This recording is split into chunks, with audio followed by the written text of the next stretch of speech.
Welcome to the Speak Like a Leader podcast with John Bates.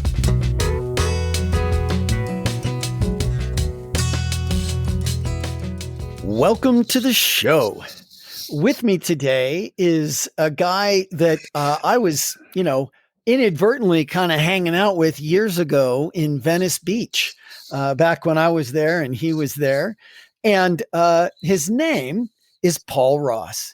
And his mission is to teach people the transformational power of language to influence, far outsell the competition, heal, persuade, and turn stumbling blocks into stepping stones. He's a master hypnotist, a master trainer of NLP, and all-around super genius. Of course, I had to bring up Wild. I'm the last person to deny that. There you go. And I've been watching Wile E. Coyote and the Roadrunner with my 4.5-year-old so much that's what I think of. But, I have had some conversations with Paul, and I think that he has something very important to share. He'll be the first one to tell you that he is not your typical anything, and he is definitely coming from places that are outside the mainstream. But I found that a lot of the things that we say and think and ways that we approach communication and leadership had a lot of resonance with each other. And so I think that Paul has a whole bunch to offer you. And I want to start out by, by the way, you can find Paul online. Probably the best place to find Paul is speakerpaulross.com/sales mastery. So speakerpaulross.com sales mastery. So Paul, welcome to the show. And I think that with that intro and people knowing that you've got so much, I think that's really wonderful to offer. Let's talk about the kind of the other thing first, shall we? Sure. So you are somebody who really thinks a lot about communication and words and all the things that you're doing. And you bring that to executives and entrepreneurs and things, but you've got a very interesting other gig, doing something else that I think is actually something that might have people kind of sit up and go, wait a minute, is this, what do I think of this? But there's so much we can That's learn. Why I'm wearing from my it. shirt. That's why I'm wearing my shirt. Can you read that? It says, offended, find your safe place, snowflake. Yeah. So, that's kind of Paul's attitude. And so Paul, tell us about, the other thing that you do quite successfully. Sure. Well, you may see over there. I see over your shoulder. Can you see who that's a picture of? Can you make it out? It looks like Tom Cruise. It is indeed Tom Cruise. This is from a 2002, I believe 2001 article in a Dutch newspaper called Vrouw. Vrouw means women, or woman. And Tom Cruise played a wildly exaggerated version of the character we're about to talk about in the movie Magnolia. So under my other identity, I am known as Ross Jeffries, and I am the worldwide founder of the seduction community. And I teach men who are 30, 40, 50-year-old virgins how to break out of their shell using some very unconventional tactics, and then to systematically and predictably attract women in a way that gets them excited, gets them results. And right out of the chute, I had to learn a lot of stuff. But before anyone gets too reactive about this, I had to learn a lot about personal change. When you're working with people who are that impacted, and this is no joke, I thought the movie 40-Year-Old Virgin was not funny at all because I've dealt with them. Yeah. When you deal with people like this, you have to come up with some pretty unconventional tactics to get them out of there, to shake them out of their apathy and their misery and their self-defeating patterns of thinking. So I found the traditional stuff, and I studied all sorts of self-improvement, just didn't work when it came to something that difficult. And so I began to develop an orientation that said, no, you need to find something that's way outside the box, because, and this applies to sales and mindset or anything else, it's the very ways of thinking, feeling, acting, and responding that are so outside of what you're used to, and that may even offend you at first, that bear the potential of giving you results that are exponentially greater than what you're used to getting. And by the way, this is who I like to orient my teaching towards, are people who are already killing it, but they don't want incremental improvements. They want exponential improvements in what they're doing because they're already champions and they want to go beyond their best day. Not to say that you can't apply it if you're not at that level, but those are the people who really turn me on to work with. Yeah. Yeah. I mean, that's me too, by the way. I love working with people that are just already great and going exponentially better. There's a lot that gets accomplished in that. Now, let's talk for a minute, because I think one of the things that comes up for me about the whole world of seduction and that whole community, I think that I never thought about the fact that most of the people that are a part of that community are people who are really genuinely lonely, and 40, 50-year-old men who've never had a date, who don't or they're men who've been married for 25 years and they're suddenly thrown out in the jungle nightmare of current modern dating. It is a jungle, and it is a nightmare. And in some sense, I'm going to offend people. I don't give a flip. It's a war. It's a war between sanity and insanity. And so you got to keep your sanity where there's a lot of damaged, insane people out there. Well, so tell us about the ethics of this, because I think that's the only thing that really, the number one concern that I would have is ethics, because I want people to I really think what you want wants you, and the universe needs you to go get it. And if people want to find somebody to be in love with or do whatever, as long as it's consenting adults, that's okay. But you've got an interesting thing you say about the ethics of the whole thing. Sure. To me, there's a distinction between manipulation and influence, or persuasion or seduction, or however you want to put it. At least the way I teach it, the way I view it. Manipulation involves one or more of the following things. Number one, concealing material facts. So, for example, you're selling a car, you conceal the fact that there's something wrong with the transmission and it's going to drop out of the car within 10,000 miles.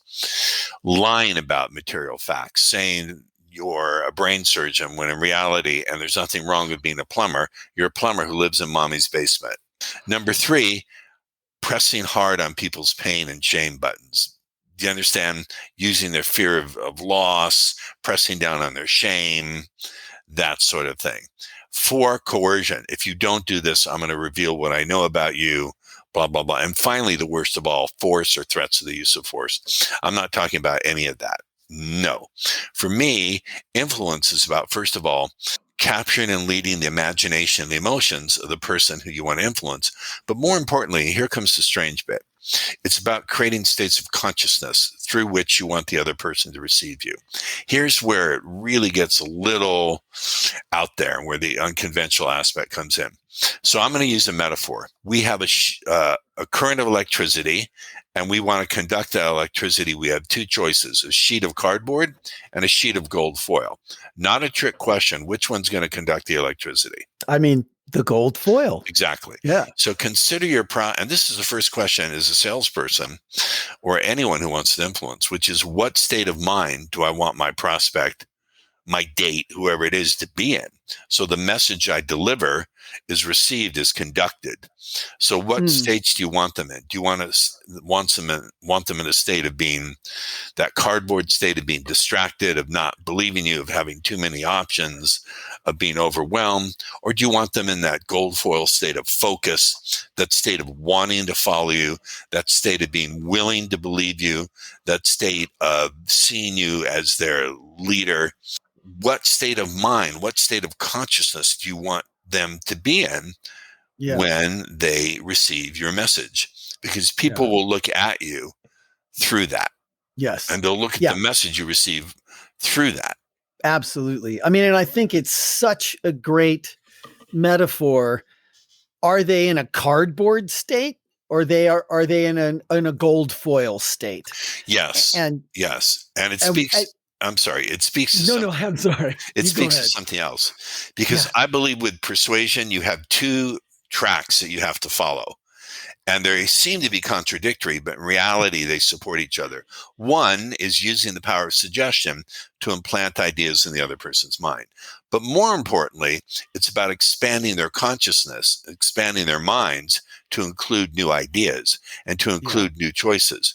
So for a person, for example, who doesn't trust their ability to make a good decision and says, I need more time to think it over, how do I expand their mind to include the choice that, no, you really don't have to think it over. You can make a good decision right now. And so in order to do that, you have to do non-traditional things. For example, breaking rapport. Everyone says you need to keep rapport. I think that's bull. I'm not going to curse on your show. I would like to, but I won't. It's bull. It's bull bleep. There you go. So just as an example, if someone said, I need more time to think it over, the traditional ways to say, well, I kind of understand what would taking more time give you, or what could I help you clear up so you could make a better decision now or today? And I would say my answer would be, well, can I ask, have you ever had the experience of taking a long time to make a decision and it still turned out to be the wrong thing to do? Now, immediately, that's going to take that whole objection and go, wait a minute, and stand it on its head. Because I didn't stay in rapport. I broke their chain of thinking. Now, people may say, is that manipulative? In a sense, but is it expanding someone's choice or is it narrowing their choice? If it's expanding their choice, it's good. If it's narrowing their choice and using some kind of pressure, then it's not a good choice. It's not a good thing to be doing. Yeah. Awesome. So, I think that it's interesting because I think that from that dating world and that seduction world, as a leader, I think that those things are also unethical. And I see leaders go through this thing of art, okay, it would be really convenient to conceal some facts or to lie about them or to push the pain and shame buttons or to coerce or force. But I don't think that works as a leader either. I think it's terrible. No, I think leadership is first and foremost about the idea of being in control of your own stuff. Being in a state where you're able to, here's a key skill set. Leaders have to know how to see where their team is at without having to go there for themselves. That's really good. So if I can give an example for the world of seduction, I had a student beg me to take him out in the field and show him how to meet women. And I don't do that. It's exhausting. He said, I'll give you 10,000 cash. I said, come over.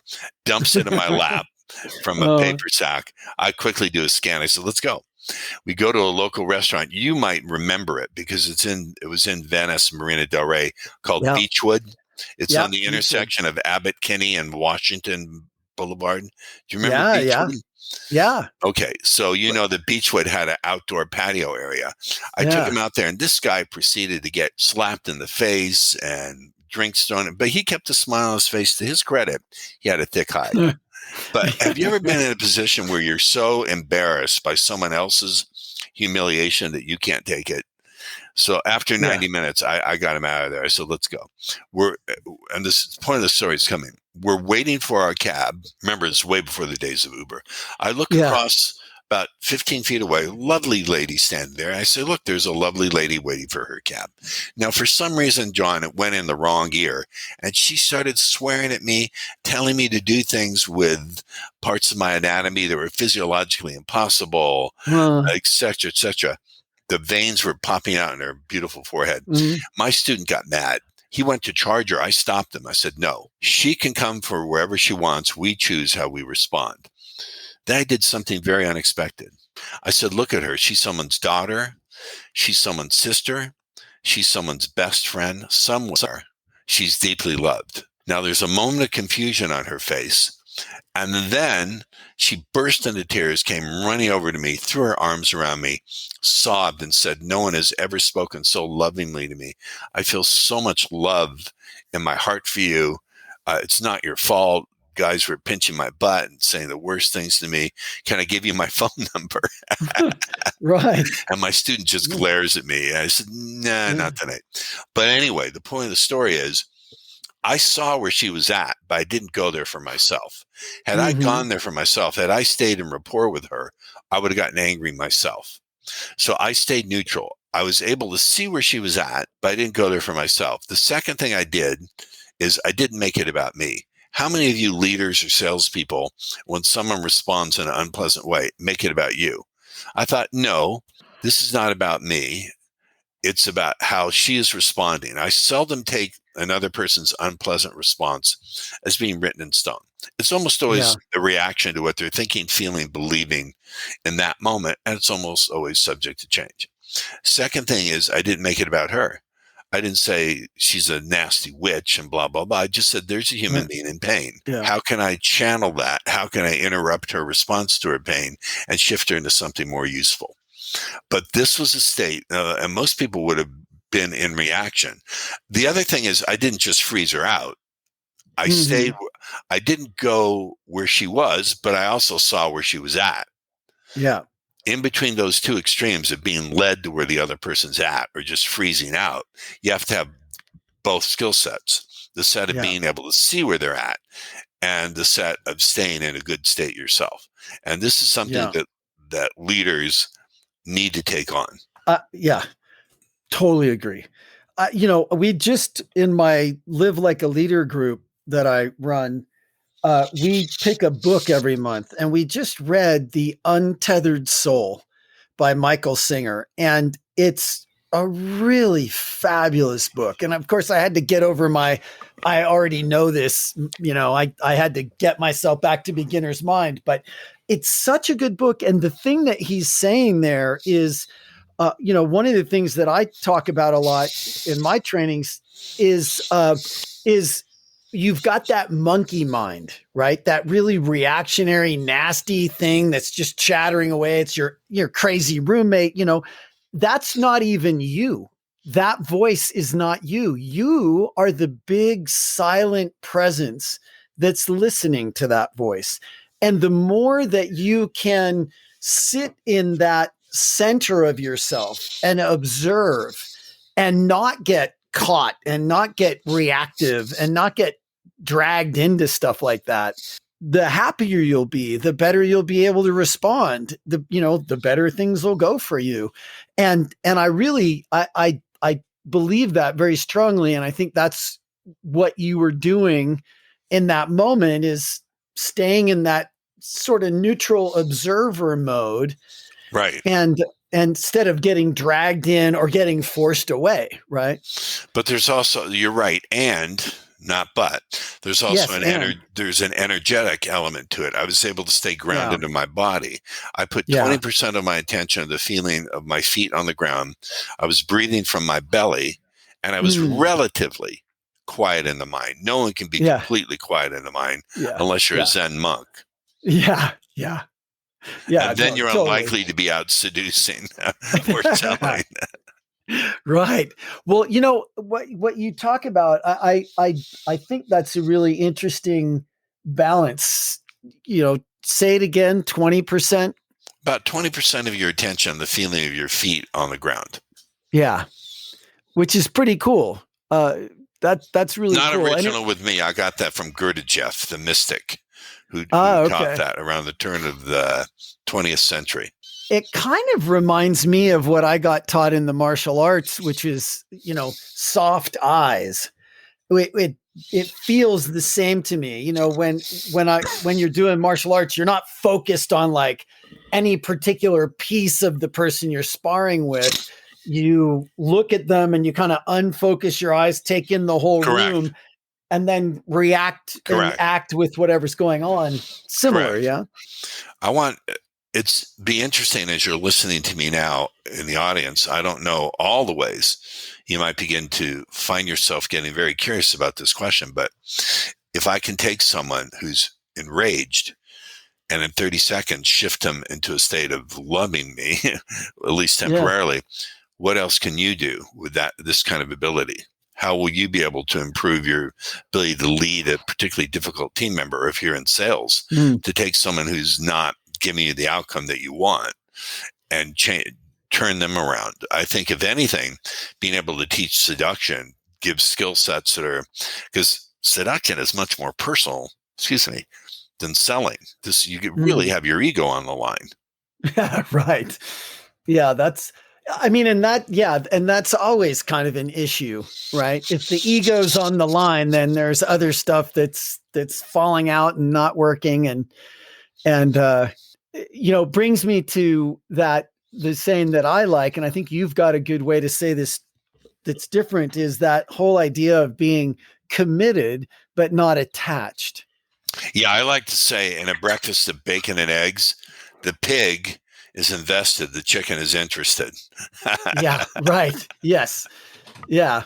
Yeah, that's right. And I think that there's a lot more success to be had when I know that for myself, when I can let go of that grasping and attachment and just show up, be committed, do what I can do, stay kind of soft eyes, 20% of my focus on my feet, be present. I just find I succeed much better in that state. Yep. And then you have to know how to interrupt patterns. Yeah. You have to know how to do that, to not let a person stay stuck in their way of thinking. But you can't do it in a way where it sounds like you're arguing or you're making the other person wrong. Right. Because if you argue or you make the other person wrong, they're just going to push back against you. Yeah. And that's when you get into a dictatorial style, like, okay, do it because I'm telling you to do it, which is going to get sabotage and passive aggression and not a good style. Yeah, no, that doesn't work. So I want to go back to one of the things that you said a little bit ago, because I think it's such a great thing to take on, which is, giving people radical permission to have their first response without treating them like that's their best or their only response. Mm-hmm. Again, I learned this from the dating. I don't care. People get upset about me. I learned this from the dating seduction world. When I was here's my story. When I was a young man, I felt invisible. I felt unseen or looked at with some disgust. I'm 6'2", 200 blank pounds. I'm a little heavy. I gained it during COVID. My trainer's on my ass about it. So I was this tall, but I weighed 125 pounds at 6'2". I looked like a skeleton, ashamed of my body. I felt unseen, unloved, and I had to learn to deal with it. And I had to learn how to overcome all that stuff, overcome the body shame. Mm-hmm. And so my point trailed off. What were we talking about? I need my coffee. Yeah. Well, the first thing that I think is important to point out and realize is that, for better or for worse, body shame is. Yeah, I got my point, though. I got it back. So learning this idea of not accepting a person's first response and pattern interrupting and that sort of thing. I used to get all the time two things. I have a boyfriend. I used to get it all the time. Now, so I learned to come up and I teach this to my students, that when you hear I have a boyfriend, the response is, boyfriends are like colds. You can catch one anytime. Doesn't mean you can't shake him off when you really want to. Because oftentimes it's just an excuse, or the boyfriend is just someone she's holding on to. There's someone more interesting comes along. Man, the women are going to be pissed at me for this, but that's okay. Or the second thing I taught that turned the frame around that I teach to this day is, well, Debbie, you don't need to convince me someone else finds you attractive. That's not how I'll make up my mind about you. Yeah. There you go. So we're interrupting the pattern without arguing. If I argued or attacked or said, well, you can do better, or he's probably a loser, or what do you like about him, wouldn't get anywhere. Yeah. Yeah. Yeah. It's very interesting. We're really offending people. You're going to get hate mail. I want hate mail, by the way. At the end, can I give out an address for hate mail? Sure. Yeah. Right. Yeah. You could. I love hate mail. Yeah. And if you want to send hate mail, send it to Paul. That's right. I'm a little snowflakey when it comes to hate mail, but here's the thing. I definitely feel like there are great lessons here. And I think that the most growth is going to come when we're in a place where there's something worthwhile, but maybe that it still makes us uncomfortable. And I think that's what this is. I think this could make people uncomfortable, and yet there's something really valuable and worthwhile here too. And so I think that's worth going into. And the other thing that I, my conversations with you, Paul, have given me a whole new level of, first of all, just realization. And then because of that realization, a whole new level of compassion for, people who don't have a partner in life and don't find it easy to meet people. And, you bring up something that we hear a lot about for women, which is body shame. And, that is out there for men too. Oh boy, right? Is it ever. And success shame and finances shame and shame. My students. And also shame over whether men are shamed for not knowing these skills naturally. They're called creeps, and they're shamed for wanting to learn these skills. They're called predators. Whereas if I held seminars for women on how to find your ideal guy, no problem, no criticism, no critique. Women would bring their friends, whereas my guys have to be anonymous. They don't want their faces shown. They kind of sneak into the room. And there really is, I don't want to dive into the whole men's rights stuff, but there's a tremendous amount of shaming. Not to say that every human being is not undergoing pain in our society. They are.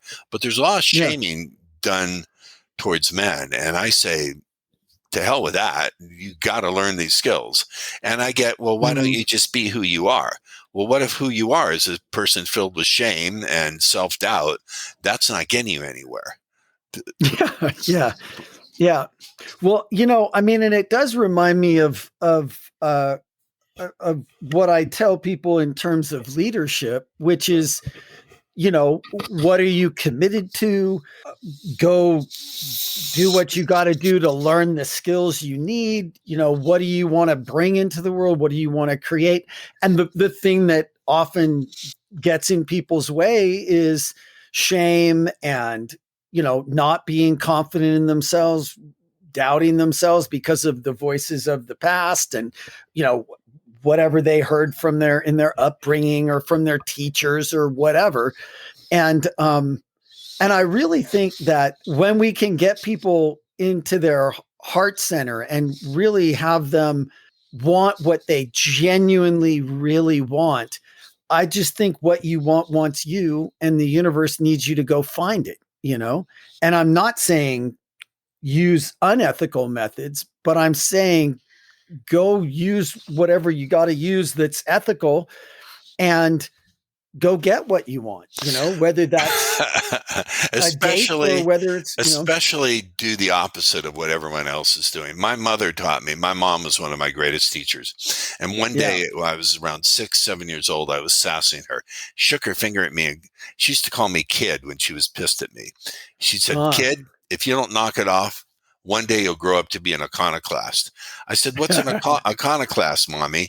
She said, that's someone who goes around kicking over other people's sacred ideas. I thought, yes, I want to be an iconoclast. That's what I want. There you go. Well, I think so if you don't like what I'm saying today, my mother, whose name and memory should be for a blessing, you could somehow blame her. Yeah, right. I think she just knew. I just think she knew you. She knew me. She knew me. Yeah, she was a great teacher. Yeah, that's awesome. So, we talked about, a little bit about your experience in NLP and your experience with hypnosis. Which, by the way, may I say, most NLP sucks. The way it's taught is really awful. They don't teach the basic concepts. They use a lot of jargon, like switched referential index, lost performative, missing, and it's also geared towards people who come to the seminar and volunteered. Yes, I want it to work on me. Do you understand? Because they volunteer with their money and their time. Whereas out in the real world, people aren't volunteering for it to work. That's why I like to teach what I call street fight NLP. This is stuff there you go. Where there's no holds barred, and you've really got to get the job done as fast as you can. Yeah. Well, I do feel I've had that experience myself where it's kind of like the NLP teacher seems more interested in proving they know all the terms and that they can create a hypnotic trance state, and it's like, okay, that's interesting to you. How do I actually apply this in my day-to-day life? Whereas if I can't come up with a practical application and explain the concepts behind the application, I'm not going to bother with it. Yeah. I interrupted you. I'm sorry. Go ahead, John. Well, yeah, I know. I mean, I agree with you on that, and I feel similarly in what I do. What's some, without giving us all of your sales mastery secrets? Sure, I don't mind. What's some aspect of hypnosis or NLP or things like that you find to be really useful in this world of sales and leadership and things like that? Well, one of the principles I teach, and again, I teach the concepts first, is whatever you can get your prospect to imagine for themselves will be perceived by them as being their own thought. Therefore, they will not resist it. And so you do that through three tools. You do it through suggestion, making suggestions. You do it through being deliberately vague, and you do it through implying things. So let me give you an example. Let's say I'm doing a presentation and I want people to follow along and view me as their leader. I could say something directly. I could tout my own horn and say, well, folks, before I go on with this presentation, I want you to know I've been doing this 15 years. I've been the CEO of so-and-so companies and blah. And today I'm going to teach you how to increase your sales by at least 20% using the power of blah, blah, blah. Yeah. And who cares? Right, yeah. Goodbye. But I would be deliberately and artfully vague. I would say, before we begin this exploration of the power of seductive language today, I'm not sure at which point you might stop and find yourself thinking, wow, this is something that I'm really fascinated by. But as it's taking place, can I just invite you to please share the questions that naturally arise when a great learning's happening? Now, did I say anything direct, anything specific? No, it's pretty vague. It was vague, but it made sense. It was a well-formed, grammatically well-formed. But I slipped in there all sorts of things. I said, as we begin this exploration together, those are what I call implied relationship words. We implies there's a relationship, not I. We. And then I said, explore. Exploration is something you do with other people. And for every exploration, there must be a leader. And therefore, for every leader, there must be a follower. So I'm implying, without stating it, that they are my followers. I didn't say it. I implied it. So it goes straight into the unconscious mind. Before we explore this exciting world of persuasive language today, I just want to invite you. Now, when I extend an invitation, that again implies some kind of relationship. And it also implies a gift. You don't invite someone to do something who you don't have some level of trust. Right. I invite you to share the questions, not ask. What's the difference between sharing and asking?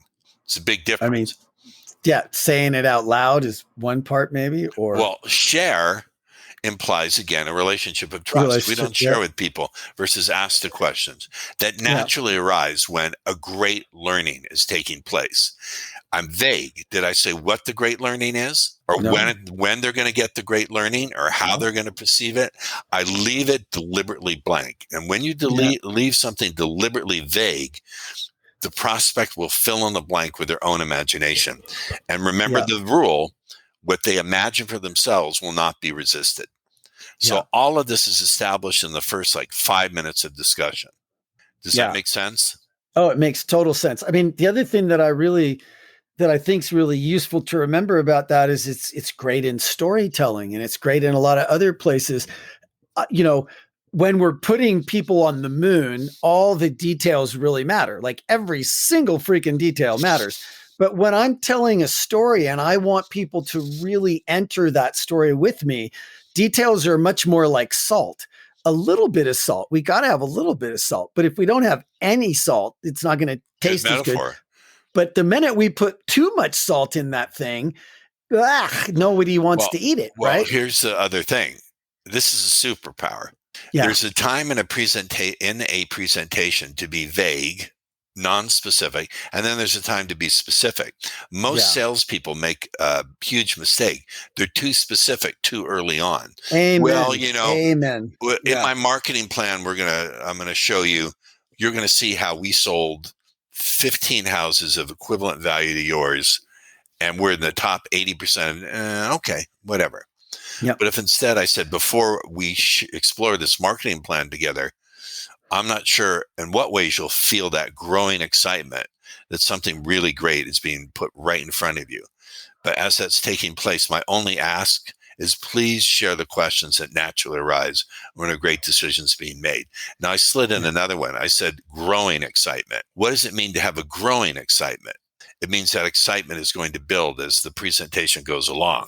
So rather than the excitement diminishing as the presentation goes along, they're going to get more and more excited the further and deeper in you go. Yeah. Think of the value of that. If you just implement that one thing, the value to you of your sales. Yeah, exactly. Very good. Very good. Another thing that you said that I think's kind of worth exploring for a minute is that your superpower can get in the way of your superpower. Do you remember talking about that? I do. So say a little bit about that. So let's say your superpower is you're a very empathic person. You naturally feel what someone else is feeling. Yeah. And again, I said it's an easy way to lose emotional leadership. Mm-hmm. I'm not saying you shouldn't care about other people, but I'm saying you should only, let me put it this way, you can care for others without having to emotionally go where the other person is at. Like we talked about already. And if you're going to use your empathy, that's great. But instead of, to use a metaphor, diving into the pool, just stick a little finger in the water to feel the temperature. Yeah. Yeah. And let that make a difference, but not pull you off your structure, pull you out of your leadership, pull you out of your power, get you all wrapped around the axle. Correct. Yeah. Yeah. I think that's really, really good. Like somebody with a lot of EQ may miss out on like a time when they need to be strong-willed, and a person who's super analytical and measured and structured. Well, yeah. And if we really want to get strange, now at this point, what I'm about to introduce is not true with a capital T. Mm-hmm. It's not science. It's only my map. It's not true, but it's a map. And if you treat it as if it were true, it will tend to give you the results that it predicts more often than not. I say there's 3 states of consciousness. There's will consciousness. That's where you exercise your will. This is going to happen. I'm going to keep going. I have a strong intent. Nothing's going to get in my way. I'm a human steamroller. There's creative consciousness. That's where you tap into your unconscious mind, where you tap into, use the term universe, which I hate. I don't think the universe gives a crap about us. It's mostly designed to be hostile to life. It mostly is hostile to life. But that's my opinion. Most of it's deep space. Extremely hostile to life. Hostile to life. That's true. And then there's compassion consciousness, where you're able to tune in to the idea that other person, just because they're not giving you what you want, doesn't mean they're not human. The big lesson I learned in compassion confidence is actually when I watched my father pass from this world. I was there. I got the call from my sister saying, Dad's legs are getting cold. You better come now. So I went in to where he was, assisted living, and his breathing was very shallow. Most of the family was there. And then he passed. I remember looking at the shell of my father's shell. Now, I lived in fear of my parents dying for 15 years. I was in love with my parents to this day, even though they're gone physically, I'm still in love with them. Yeah. And I thought, whoa, that's the shell of my father. I never thought I would see his shell. Yeah. And I thought all of his dreams, all of his hopes, everything lights out. Yeah. I thought, you know what? Everyone I encounter, including myself, is going to go through that experience, maybe in a different way. Everyone was born. What were you wearing the moment you were born? Yeah, nothing. And one day, what's going to happen to you?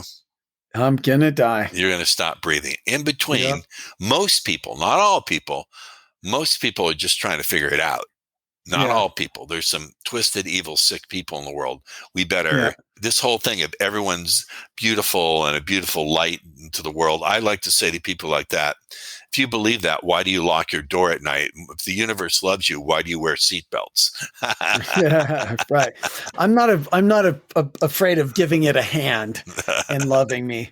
And you're absolutely right. I think the vast majority of people are kind and trying to figure it out and basically good. And then there are some that are just clearly not. So, so Paul, is there anything that I didn't bring up that you think my audience could benefit from, or anything you'd like to say as we kind of wrap up this exploration together? I think that people should know about my ulterior motive. My real motive for doing this kind of teaching and coaching and healing, because I do a lot of healing work. I don't seem like a healer, but I do a lot of personal change work. My ulterior motive is to make people fall in love with the same thing I'm in love with, which is language. Language is magic. Language structures consciousness, shapes decisions, drives behavior. Language can free your world or freeze your world. It can turn stumbling blocks into stepping stones and pain into passion. If the only thing you take away from this is the following, take it away. The power of language can transform your life. It really can. It can transform the people who you're leading, the people that you're working with. Yeah. Yeah, I think that that's one of our most fundamental resonance points, is just a deep reverence for truly the magic of language, and the difference that the words you choose and the way you say them, I love the saying, word creates world. Yes. In the beginning, I'm not religious. I'm not putting people who are down who are. But if you're Jewish, remember, God said, let there be light. He didn't think it. He could have just thought it. He said, let there be light. In John, it says, in the beginning was the word, not the thought, the word. So even the Judeo-Christian texts recognize the power of the word. In medieval lore, the word for grammar comes from the medieval word grimmery. Grimmery was a book of spells. And then again, we have spell and spells, recognizing the power of language. Yeah. Yeah. I mean, that is what it is. So, yeah. A little bit of theology. We started with seduction. We came full circle into theology. Yep. We just walked through all the landmine areas. Let's offend everyone on every, guaranteed to offend you no matter what topic, no matter what your background is. Yeah, but not a purposeful, mean offense, just shake you up and make you think about it a little bit offense. Yeah. People need dramatic examples to shake them from their apathy and their feelings of self being defeated. That's from Batman Begins, my favorite movie. Yeah, right where Bruce Wayne is explaining why he's becoming a bat, why the symbol. Yeah. Gosh, that was a pretty good movie. That was my favorite all-time movie. Yeah, that's fabulous. Well, so through the fields of seduction, a little bit of theology, a little bit of sales, a little bit of leadership. Paul, I do really appreciate your time and appreciate you joining me. I think that there's a lot of good that can be taken out of this conversation, and I hope everybody enjoys it. And if it gets you up a little bit, then that's okay. Look for the good here. And I do bring this to you with the best of intentions. And yes, Paul. Two things. If you want to have a look at my Mad Scientist selling course, go to speakerpaulross.com/sales mastery. It is this subconscious sales techniques of a persuasion mad scientist. Check that out. And then hate mail.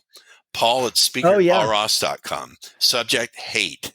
Paul at speakerpaulross.com. Subject hate. You know what? There's going to be one or two guys who say, "Can I get seduction coaching?" It's a big checkbook. We can talk about that. Yeah. Yep. I mean, and listen, if you want to send some thank you mail, you could put just thank you in the subject line. It doesn't all have to be hate mail. Sure. Thank you could be fine too. Well, that's what I'll send you, Speaker Paul Ross. I really appreciate you joining us today. And we'll put that